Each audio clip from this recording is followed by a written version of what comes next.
Hi, Monica. Hi. Would you like to say more about the drinking chocolate? What are the different kinds you have? And, I know you have got some awards for your drinking chocolate. So, where do you submit and how do you submit? So, if somebody else wants to do your drinking chocolate, what is your, uh, Well, your advice to them? Because I know yours primary is drinking chocolate and chocolate bar is only like a mhm. addition to that, right? So, Yes, exactly. Drinking chocolate or the cacao drinks are easier to make, way easier to make than chocolate bars because you don't need the refining and tempering process. You can just ground your cacao seeds or your cacao nibs in this case and just add sugar or not add sugar, um, depending on your preferences. But whatever you just what you need to do is you need to add water, boiling water or milk, any liquid that you want. It can be rather water or milk, and then just add the tablet or your chocolate, rounded or powder, and just stir it. If for drinking chocolate, we have a special tool called molinillo that helps us to stir the whole chocolate, just make it all well, to crush it on the bottom of our pot and just add it and just stir it and whisk it and create the amazing foam of the drinks. And what the drinks that we have at La Rifa are both made with fermented cacao or washed cacao. As I told you, traditionally in Mexico, we are very, very used to the flavor of washed cacao, the flavor of this smoky notes, this nutty flavors that goes very well whenever you add chile or cardamom or cinnamon or allspice. So at La Rifa, we have tried to create this selection of beverage made with washed cacao. So we have our spiced chocolate with cinnamon and allspice and piloncillo, of course. We have our chile chocolate. We have our cardamom chocolate. So different blends, different intensities of cacao. And of course, we just add how much cacao do you want to drink? You want a semi-bitter chocolate? You want a bitter chocolate? You want to go fully chocolate mode and just 100% cacao for you as a drink? So it depends on whether the feeling of people on that day, it depends on how are you feeling, pretty much. okay. Yeah, I think there are a couple of people, they put it on the chat, but if you want to ask the question yourself, we can open the mic. So you want to raise hand or you want us to ask the question, please let us know. We can open the, because I'll just wait for a second to see if anybody raises the hand. Mrs. Balu, there is a hand raised already. Okay, so you can open the mic. Connie's, Connie, I will allow to talk.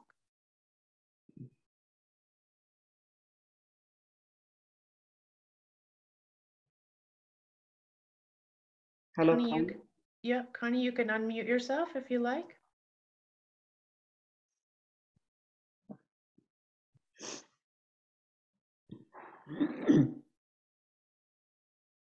What happened? You want to try? I've asked to unmute, so let's see. Then you want to ask the other participant because I see two people raise the hand. Then we can come back to Connie. The other hand raised is yours. Oh, I raised my hand. I'm sorry. Okay. Right. Is very excited about the. Hello? Looks like they have some internet problem. Maybe so. We'll see.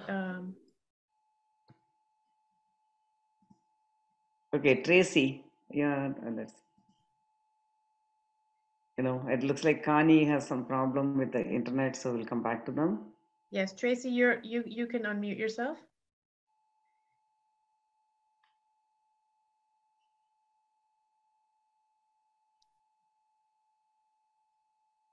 Can. We hear you. Oh, good.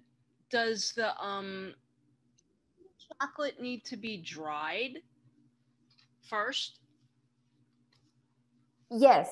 Well, the chocolate tablet, yes, before we make it for storage, after the cacao is grounded and we add piloncillo and we hand mold the tablets, we're going to let it to dry or to crystallize so they become hard and they are easier to store, just to like pack into individual presentations or whatever. But yes, it has to be dried.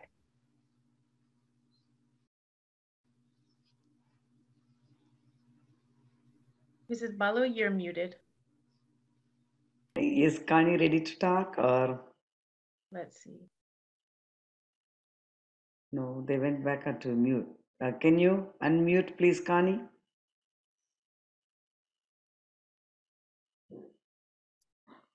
Okay. I don't While know. we wait, Mrs. Balu, do you want to read one of the questions? Yeah. So Diana is asking, what is the biggest difference you can taste in the cocoa lavado? I have always wanted to try. Well, yeah, let me tell you something. I love washed cacao. For me personally, I enjoy a lot of drinking chocolate made with washed cacao. But the biggest difference is when you're tasting fermentado, I'm sorry, my Spanish, my brain is not here. Pero when you're tasting the fermented cacao, you're going to be tasting all of the flavors from the mucilagos, right? Acidity, fruitiness, citrus notes. So a roller coaster. It's not going to be as bitter as the washed cacao, because whenever you are eating a cacao bean of washed cacao, you will see that the difference is enormous. So we are having, on one side, we have the fruitiness and the sweetness at some point of the fermentation. But on the other hand, we are having the bitterness, like the straight bitterness whenever you are eating a washed cacao. Bitterness, smokiness, and I think some people might believe that smoky flavors are a defect on a lot of food. But remember, taste is a cultural thing. So we all come from different backgrounds, and I personally enjoy a lot of smoky flavors, for example, in the Chontal cuisine, which is very, very smoky oriented, you know? So smokiness, nuttiness, and bitterness are the three things that we can find on the cacao lavado or the washed cacao flavor profile. It's going to be a great base to mix with anything that we already talked about, and just this very, very intense, bitter, dark base for any drink. I mean, we love dark coffee, right? Black coffee it's intense, and it's pretty much the base that we need for creating a great repertoire of drinks. Okay, Reina is asking a question. Reina, do you want to ask yourself or you want us to ask? Okay, nobody else has raised their hand. Okay, Reina is asking, did you have a hard time finding a mold for the drinking chocolate? Well, yes and no. At the beginning, we are normally doing the molding of the drinking chocolate by hand. So we just have to scale 20 grams on a tiny scale, and then just like a tortilla, I don't know, just mold it. And it's a very manual work, a big handwork. But we also find this this brand. They are called Chocomoldes in Mexico, and they are amazing. They have amazing molds, not just for the drinking chocolate, because we are in talks of getting like molds for the drinking chocolate, just to have the traditional tablet and not just the handmade tablet. But this, I don't remember the name of the material they're using for the molds, but for chocolate bars and for the drinking molds, we are only using Chocomoldes. And we met Mr. Pedro Portillo on one of the chocolate and cacao events that were being made in Mexico City and in Tabasco. So I think my answer for that question might be to find a local distributor for the molds, because I think that's always the easier way to go. Okay, I think Connie, can you talk now or?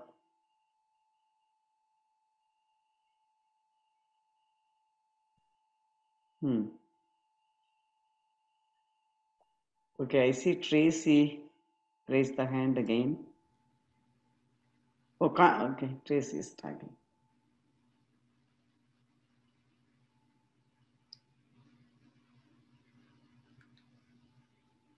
Hello, Tracy? Yes, of course I can send you that maker. I was going ahead in the questions. Do you Sorry. have a background on what the mold ground for the drinking chocolate, or because of it, or is it just lack? You know, I'm sorry, I missed half of that. Can you repeat the question, Tracy? We couldn't hear you well. is there a history of why the drinking chocolate tablet is mold?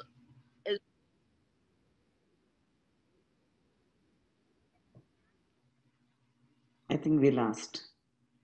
Oops. Round. Tracy, you're breaking up. I'll put it on the chat. Okay, sorry. Okay. Yeah, in the meantime, somebody, Bryvel Robbins, he's asking, great, very interesting.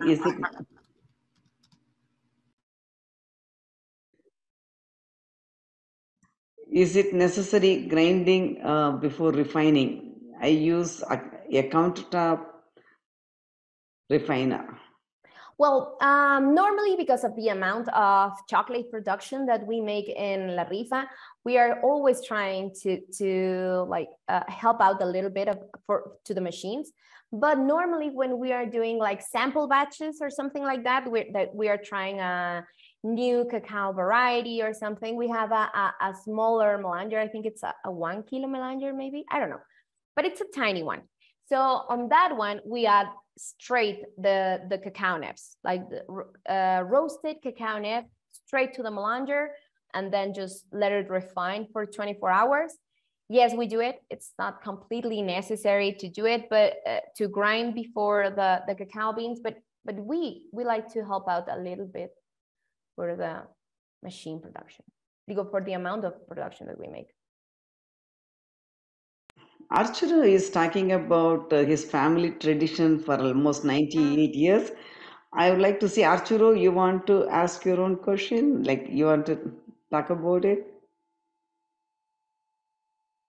Arturo, raise your hand if you would like to. Okay.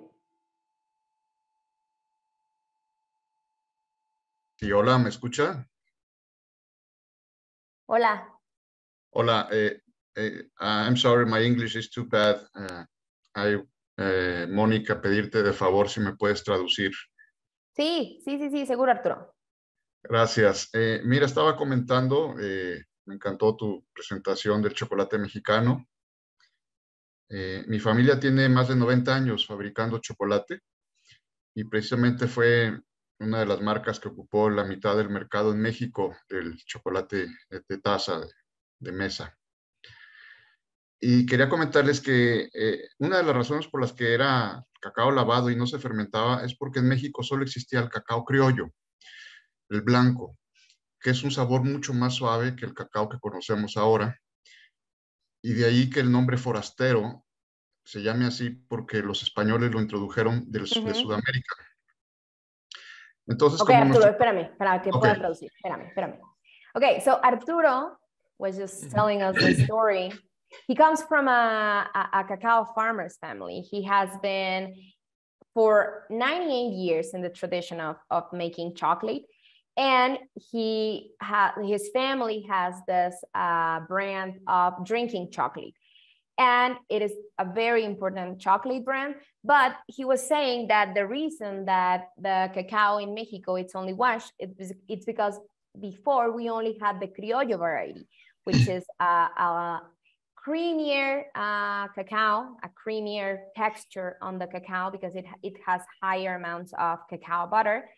And it was named Criollo because it was native from here. But also, there's another cacao variety. We didn't go through varieties in this presentation because we wanted to focus on other things, but Arturo is making a very interesting point right here. And he's talking about the varieties that we have nowadays in Mexico, no? A lot of years ago, we had only the criollos, but after the Spaniards came and they brought some other cacao beans from South America, they named it forastero, like foreigner, right?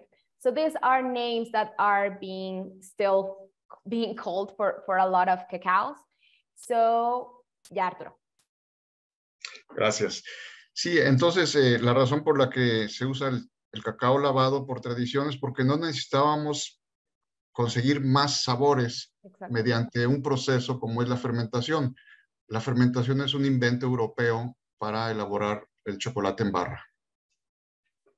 And yeah, the reason that we had no fermented cacao before, it's because we did not need any other flavor. For us, the flavor of washed cacao was rich enough and it fulfilled the necessities of the drinking chocolates that people were making. And fermentation was this extra step that cacao farmers need to do in order to have a flavor profile. But why to do that if we are already getting this great flavor that goes very well with our cultural taste? Fermentation was a process that was invented in Europe, I think he said. So yeah, thank you so much. Gracias, Arturo. Gracias y saludos. Gracias a ti. Bye. Reina, do you want to ask your question? I think she said she would write it down. Yeah, I will write down the Chocomoldes website for you to make sure. Yeah, thank you. I had a hard time finding any in the US, so. Yes. I maybe, let me think if I know someone in the US, but Chocomoldes is always my to-go answer for any, when in doubt, Chocomoldes.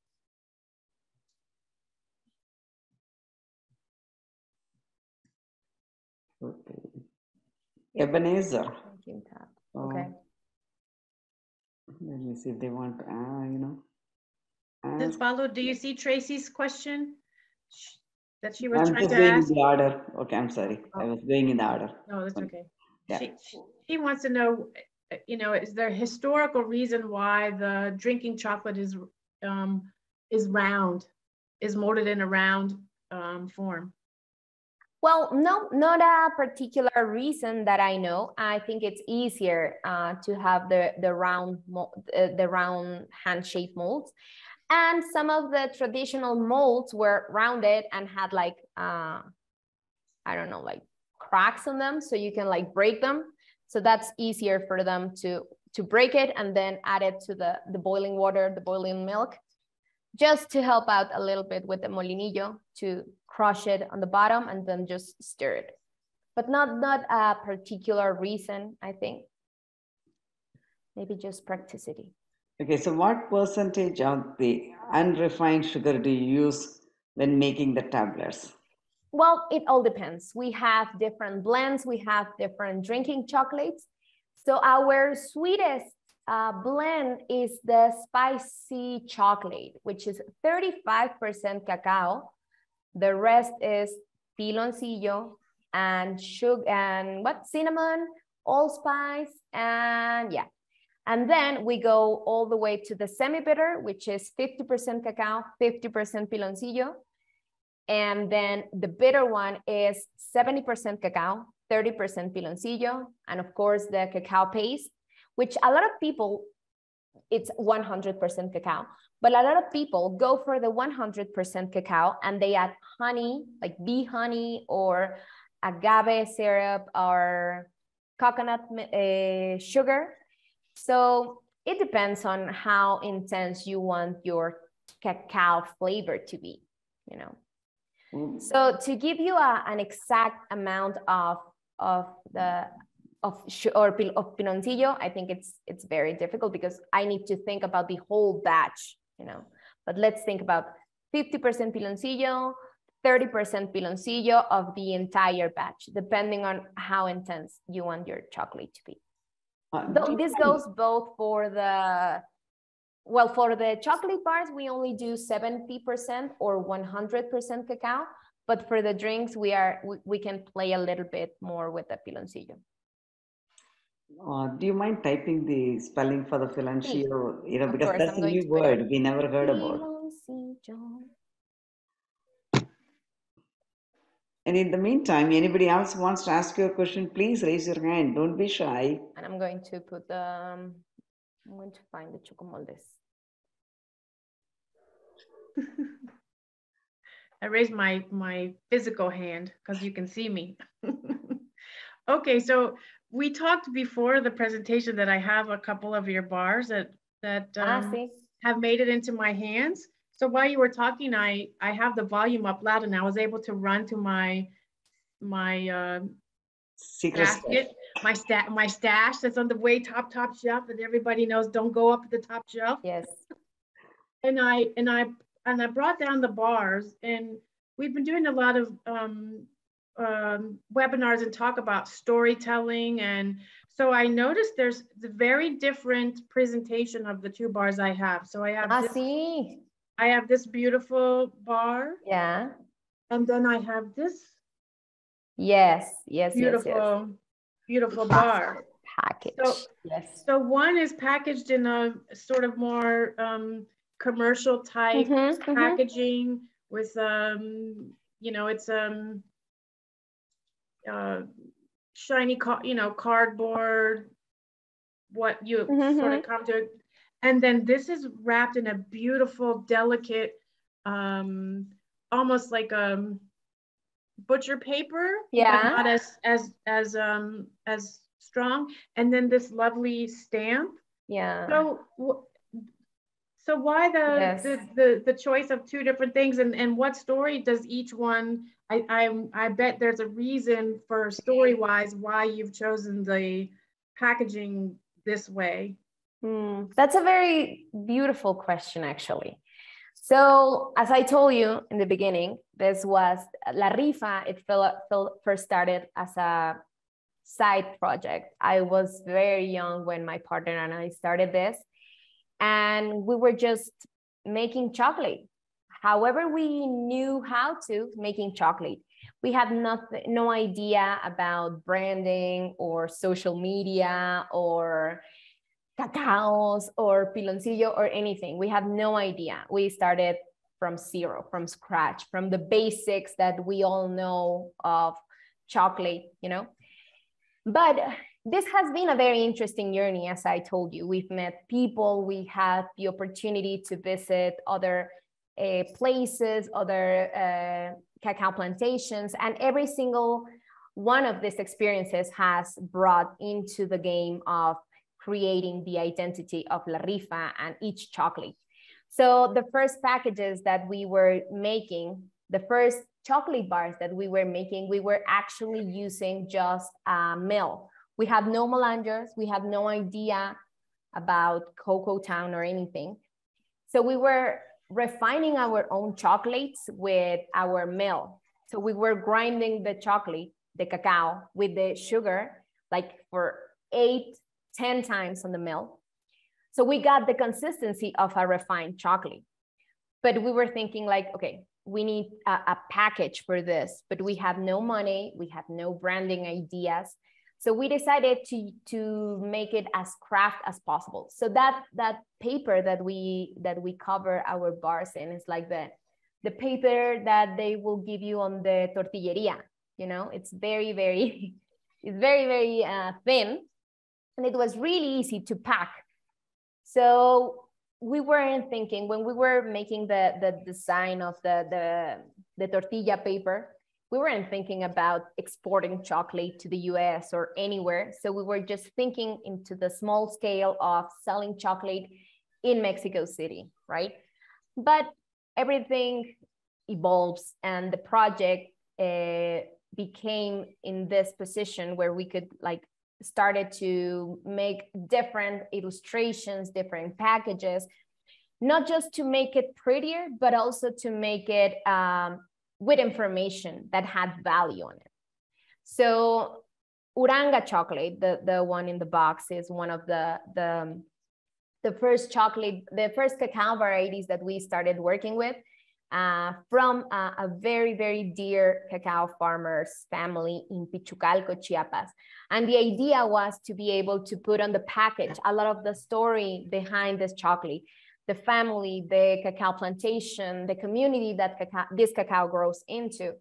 So in the paper package, we couldn't put all that information. There is a small ID tag that we add, but we wanted to make sure that all of this information was being to the reach of everyone, like the infographic, for example. So we started creating this visual ways of sharing information and sharing a little bit of the chocolate journey that we were living in. And that's why we started to connect with different graphic artists. So we try to have different artists for different like chocolate collections or a chocolate drink. Or a couple of years ago, we had a dynamic in La Rifa where every single member of the team was going to make their own chocolate drink. So mine was chocolate with lavender. So we added lavender to the meal, and it was amazing. It was super delicious. I just love lavender. But yeah, it's a journey. Every single step of this story, it's very important for me. And the packages, the illustrations, and the story behind each chocolate, it's very important, not just for me, but for La Rifa to be able to share it with people. Thank you for that. I have to talk so that the camera comes back on me, and I'll just show the insert that's inside the beautiful. And now that you mentioned that it's the tortilla wrapper, I know I go to a place to buy handmade tortillas, and now I recognize that feeling. So the information that's on the other wrapper is I love them both. I love the story and the feel of both. And it's in Spanish, but I can understand a little bit of it. And one of the things that I loved is you're naming the farmer here. And also y familia. So it's the farmer and his family. Super important. It's a family tradition. The family works together, and that you give homage to that, to them, to me, it makes it's a wonderful part that you're doing, that you have taken it and put it in this package so that I can have it. But the connection to the people that grow it and do all that work, it's very important. It's important to me, and I love it. It's important. Yeah, it's important to name people, to name their families, because La Rifa is not just Monica, right? La Rifa, it's Monica, and it's every single soul that puts an intention into the chocolate that we are giving to the people, right? And I'll ask one more question about the wrapper. What is this beautiful creature? So that's a howling monkey. In cacao plantations, the first time I slept on a cacao plantation, this is a fun story actually. The first night I spent on a cacao plantation, on a tiny cabin in the middle of a cacao plantation, very early in the morning, I started hearing this howlings, like somebody was being murdered. And I was like, Jesus Christ, something is happening. Something very big is very close to here. So I woke up and I was like, Jesus Christ, what's happening? And somebody told me like, chill out, girl. This is just a howling monkey. And they are like this size. And I have a howling monkey on the back, the cacao pods on the, so there's cacao pods on the tail. And howling monkeys are, their habitat, their natural habitat are this like agroforestry, very humid forests, jungles. So howling monkeys, jaguars, what else? Bugs, are very, very important part of the fauna that exists in the agroforestry systems. So animals, and pretty much animals, are one of the biggest focus on the identity, the visual identity of the packages. And yeah, howling monkeys for everyone. Thank you. Oh, Mrs. Balu, I see you. You want to do the question? No, you can talk, but I just want to tell everyone, don't feel shy because we are thinking, you are all business owners. You have to promote your business. So you should be willing to at least practice your, coming up and talking in public. So use this as a platform to come out now. See, I used to have a lot of stage fear. I used to be shy. But still, I went and talked, and then now I feel comfortable. So practice makes this perfect. So nobody is going to judge you on your presentation skills. So please, participate, and you can ask your questions yourself instead of putting on the chat. Yes, we will do it for you, but we also encourage you to come out and not be shy anymore, because think of this as an opportunity. One of the skills you need as a business owner is to talk to a stranger and present your company so they can buy your product. So that's all. Teresa, you can ask your question. Mrs. Balu, always asking us to stretch and grow. Let me see. Ubuntu says, great presentation. How would you compare this type of drinking chocolate with powdered drinking chocolate like Cadbury? That's a loaded question. Okay, so drinking chocolate, it's pretty much the same formula. People with very, very fine powder might add, powdered chocolate may add a lot of sugar, a lot of different spices or condiments, but having the drinking chocolate as a tablet is just the traditional shape of the chocolate. But we also sell drinking chocolate, powdered drinking chocolate. It's easier. You don't have to be molding all those tablets. So pretty much is the same, just different presentation, powder or tablets. It's all up to you. I like tablets because I've always made chocolate drinks with tablets. But for example, for people that are not used to making big pots of hot chocolate or drinking chocolate, maybe powder, it's easier in terms of scaling how intense you want your drink to be. So powdered chocolate, it's easier to check the measures on your drink, but it's pretty much the same. Drink chocolate. Okay, we have someone with their hand raised. Forgive me if I mispronounce your name, Bravo. Yes. Okay. Hello, can you hear me? We can. Okay, my name is Pat, and I'm French, and I'm living in Martinique. And I live on a very old small plantation, cocoa trees, and I started to make my own chocolate since 2 or 3 years ago. I made some small masterclass with people on vacation, and I explained exactly what Monica was explaining us, from the bean to bar, from the tree to bar, because I have trees, and it's very interesting. And I'm surprised that what I said to the people is the same way that explains it's very hard work to transform the cocoa beans to the chocolate bars. And it's very helpful for me to hear you. And thank you for that. And I tried to make my own chocolate, small tablets with a little refiner. And it's very interesting, and very happy to hear you. Thank you so much. Very happy to hear that you enjoy the presentations. Our speeches are connected. Yeah. And yeah, I think it's amazing. I think it's amazing to see how cacao and chocolate can connect so many people from so many latitudes.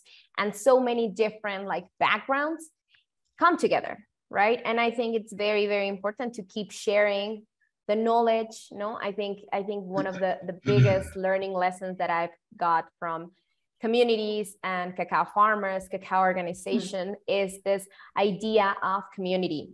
I think nowadays in the digital era, it's easier for us to keep connected and to keep sharing this sort of doubts, ideas, feelings. So I think as you said it, chocolate, it's pretty much the same history, the same transformation. Yeah. You just had to add your own personality, and you just have to understand which is the identity of your chocolate, and to be able to understand that we coexist not just in the cities, but also in the cacao plantations, in the ecosystem, in the context that we're living, and trying to understand how to coexist on that reality is going to help us to be able to share in a much deeper and in a much real way, whatever we are passionate about, in this case, chocolate, of course. The people coming, they said that the first thing, it's the way to eat the chocolate is not the same. After the classes, they said, wow, it's incredible, the work to have a chocolate bar, it's incredible. So we cannot eat the chocolate the same way. Yeah. Yeah. And on my plantation, I have a amelonado. It's a variety of Forastero. Sí, amelonado, yeah. Right? It's very bitter, but with the good fermentation, we arrived to have a very sweet chocolate. Yeah. We made 75%, and it's very good. Amazing. So Amazing. it's a great passion, and I really enjoy it. Thank you.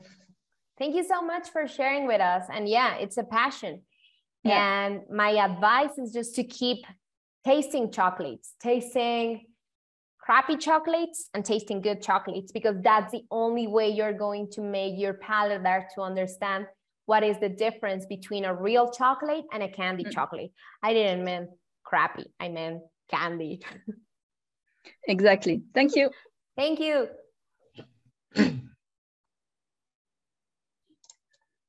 Thank you so much for coming forward and sharing that. I see Arturo has his hand raised, so I'm gonna, let me see. I think, Arturo, you already have permission to. Yes, Perfect. Okay. Perfect. Yeah. About the difference, the cacao powder and hot chocolate Mexican. I think one of the most important difference between cocoa powder and Mexican hot chocolate is that cocoa powder is without butter, and it's easy to prepare cool brebages because of the essence of cocoa butter. While in Mexican hot chocolate is only prepared hot in hot brebages. No sé si me expliqué bien, Mónica. Sí. Well, Arturo was just talking about the difference between like cocoa powder and cacao. Cacao drinks are different cocoa powder because cocoa powder doesn't have the cacao butter. So it's easier to make it preparated in cold, And the difference is that Mexican chocolate, you have to make it hot, yes, in order to break the tablet and everything. But yeah, very big difference.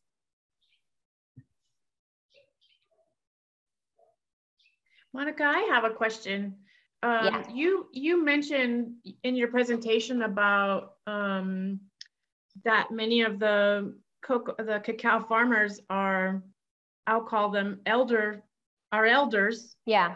And the next generations are maybe not as interested in the hard work. Yeah. Is there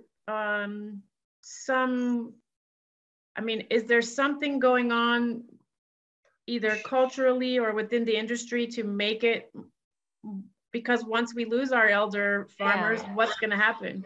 Is there some move to make it more for lack of a better word, more romantic for the new generations, make it more fashionable or more exciting, make them want to do that, to carry on that tradition? Well, I think it's very interesting. As I told you in the beginning, there is a very, very eager audience of chocolate makers, chocolate entrepreneurs. Yes, the situation in the country, it's complex. The generations of cacao farmers are not getting any younger. And yeah, the current situation in Mexico, it's pushing our younger generations to go to the big cities in order to look for better job opportunities. But also the idea of this chocolate scene in Mexico, not just the drinking chocolate, but the Mexican chocolate scene in Mexico, all the events that are happening nowadays. When we first started La Rifa 10 years ago, the only event that happened was the Tabasco Festival and a festival in the city. But this festival was very, very small, and you had to pay an entry, and it was like very, very far from the general public, the general audience. Nowadays, I think people are starting to talk about the chocolate. I've seen a lot of Mexican chocolate projects doing truffles, doing bonbons, doing drinking chocolate, trying to understand where the cacao it's coming from. We're not just buying this new projects are not just buying candy chocolate from the store and just melting it and making it into chocolate or into tablets. They are actually worried about the origin of their chocolates. So I think that by creating this sort of noise in the scene, trying to create events where people, not just city people and not just farmers, can learn about different realities and can compare the different sides of the story, I think that it's going to create or to bring a sparkle on the minds of maybe some of the new generations of cacao farmers. That's what we are hoping, you know. It's very important to create this sort of networking of chocolate entrepreneurs, but also it's as important to create them for farmers. I know it's going to be very, very hard to get a webinar Wi-Fi in the very, very secluded communities in Chiapas, in Oaxaca, in Tabasco. But I think that creating these events where people can gather together and just share the feelings, the sadness, the joys, and just to be able to, hey, how are you doing to make your cacao plantation super productive? Hey, have you been using this compost that you can make by yourself, like blah, blah, blah, blah, blah? And by sharing this sort of knowledge and this initiative, I think it's the only way that people can assure that we're going to have cacao for years to come. Yeah, we have to show the cacao farmers as the rock stars that they are. See, definitely.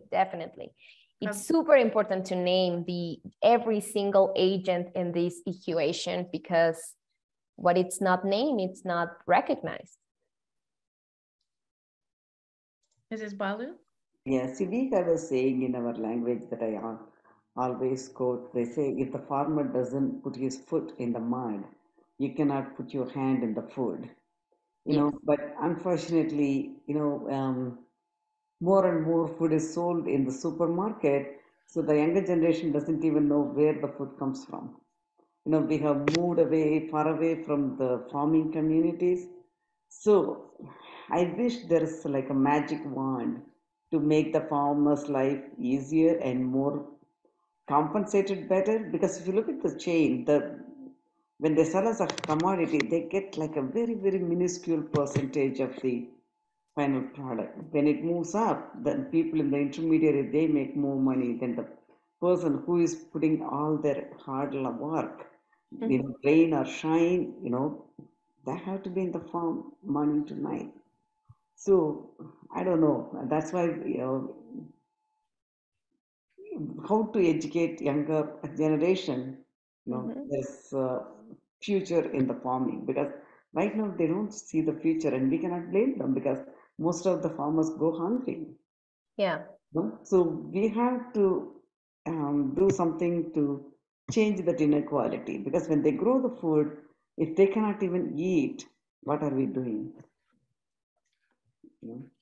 All right. I think, Arturo, I think he wants to talk.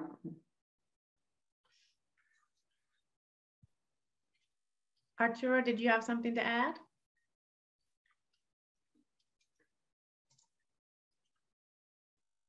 Excuse me, I don't understand. Mrs. Balu thought you had something to add. Monica, would you like to translate?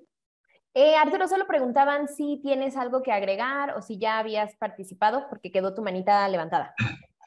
Perdón, es que fue un descuido, no la bajé, pero Okay. Muchísimas gracias por la invitación. Gracias, Arturo. Arturo was just saying thank you. I wanted to read what Tracy has said. I think it's Tracy, yes. Education and tourist trade are important, connecting everyone to the breadcrumbs of chocolate making, networking in the trade.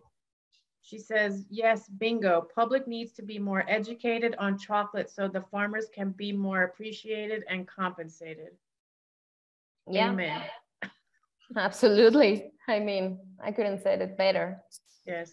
Yeah, it's super important to break the misconception that a lot of people have that chocolate is just a candy. Chocolate is going to make you fat. Chocolate is going to give you pimples. Chocolate is going to give your kids a lot of energy, and you will not know what to do with them.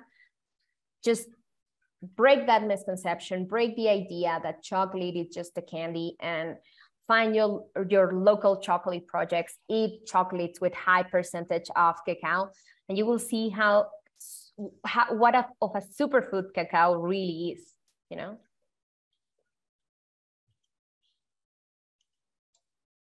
So we have like 10 more minutes. Anyone else wants to talk? Please raise your hand. A lot of people are quiet. I'll offer the opportunity to Reina to come forward and say her comment. Otherwise, I don't want that comment to get pushed down and not mentioned. Reina, would you like to speak your comment? Sure. Oh, beautiful. Yeah. Can you hear me? Yes, we can. Okay.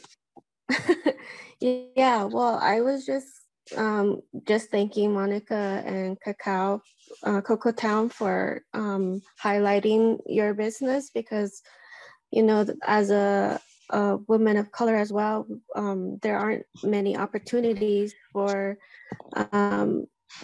women entrepreneurs to share their stories. So I think it's really amazing to hear and see all the things that you're doing, and just inspiring other chocolate makers. And also I'm a farmer as well, more so like vegetables and whatnot, but incorporating different passions together. It's really empowering to see what you're doing.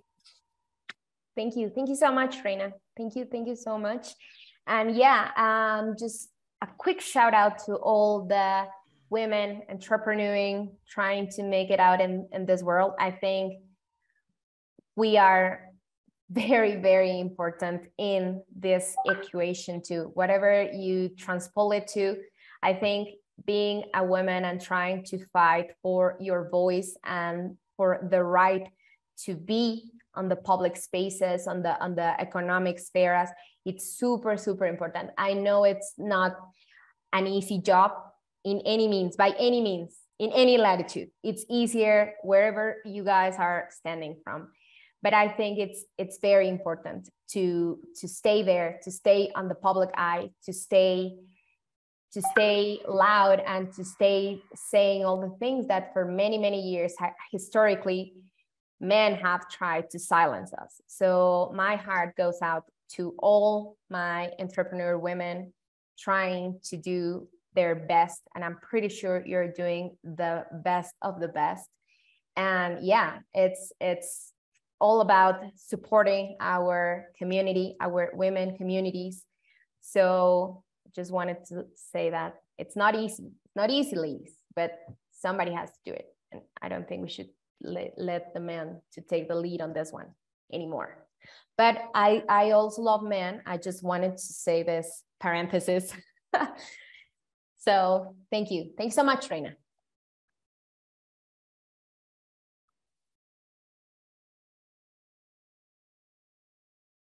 Okay, it's getting close to the top of the hour. So we have a few more minutes if anyone would like to, not necessarily a question, but a comment on the presentation today, or anything that you would like to say. Or at least type your company name and where you're from, so at least other people will know about your company if you don't want to talk. Me? No. Everyone. Anyone. Attendees. Okay, Yeah. visit Mexico City, visit La Rifa. This is Monica, and I was happy to share my morning with you guys. Where are you guys from? Yes. I love that you followed up the encouragement of women with that you love men as well, because I think that the idea that there's enough for everyone, right? There's Exactly. there's enough for everyone. Room for everyone. There's Yes. room for everyone. Yes. Yes. Yeah, Ubuntu is trying to help. Oh, wonderful. I will. Okay. Good morning, Ubuntu? good afternoon, good evening, everyone. Thank you so much for a fantastic presentation today. I'm actually an aspiring chocolate maker based from Tanzania, and I was just testing out some of the Cocoa Town machines last week, so it's been really interesting for that.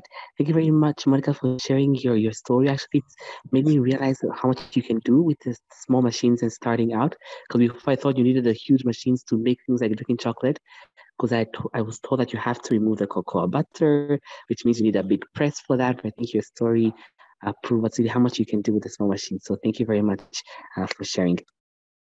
Thank you. Thank you so much. And yeah, we also have to start from somewhere, and there is no small start. So make sure you have your goal set and take it one day at a time. You know, Rome wasn't built in one day or something. So just find your own path and find your own pace, and I'm sure you'll find the inspiration that we all need to accomplish any goal we have on our lives.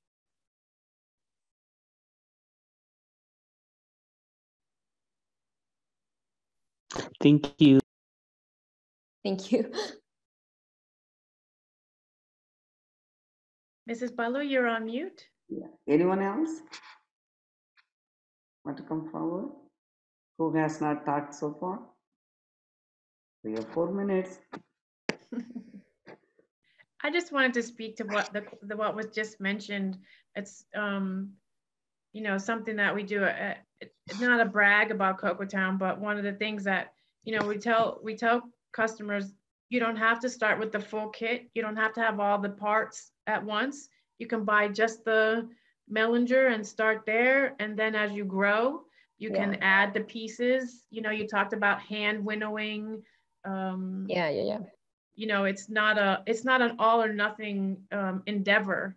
You can have the dream and, you know, a rolling pin and a fire and a hair dryer and you know, your kitchen convection oven, and you can make it happen and then grow as you grow. You know, we say as you grow, we grow, you know, as a company. So it just takes, you know, the dream, and then you can grow into it as you progress. Mm-hmm.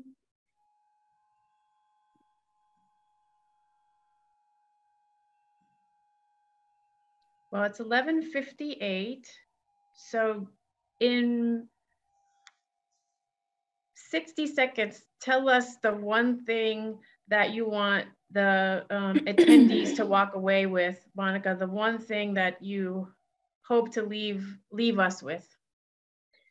Well, in 60 seconds, I just wanted to thank all of you guys for being present in this webinar.